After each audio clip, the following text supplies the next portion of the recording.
அதுல ஒருத்தர் நமக்கு அட்வைஸ் சொல்றாங்க, கரூர் வந்து மோசமான ஏரியான்னு உங்களுக்கு தெரியாதா? அந்த செந்தில் பாலாஜி வந்து ஒரு ரவுடி பையன் உங்களுக்கு தெரியாதா? 6 மாசம் இருங்கடா. யாரு ரவுடி, யாரு அதிகாரப்படும் தெரியும்டா உங்களுக்கு? யாருக்கிட்ட 30 நாள் அண்ணன் அமைதியா இருக்கான்னு பார்த்துட்டு இருக்கீங்களா? அந்த எண்ணத்துக்கு நான் ஒரு பதில் சொல்றேன். நேத்து கோவை மாவட்டத்தில் நம்மளோட சகோதரி மிகப்பெரிய பாலியல் பலாத்காரத்துக்கு உட்படும் பொழுது தவறு நடந்துச்சுன்னு எல்லாம் போராட்டம் பண்றாங்க. கோயம்புத்தூர்ல போராட்டம் பண்றாங்க.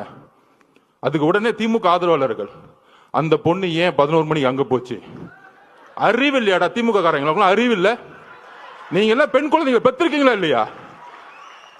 உங்களுக்கு அறிவு இருக்கா இல்லையா? பெண்ணும் ஆணும் எங்க வேணாலும் போகணுங்கிற சுதந்திரம் இருக்கக்கூடிய தமிழ்நாடு தலைவர் வந்த பிறகு மாத்து வர்றா.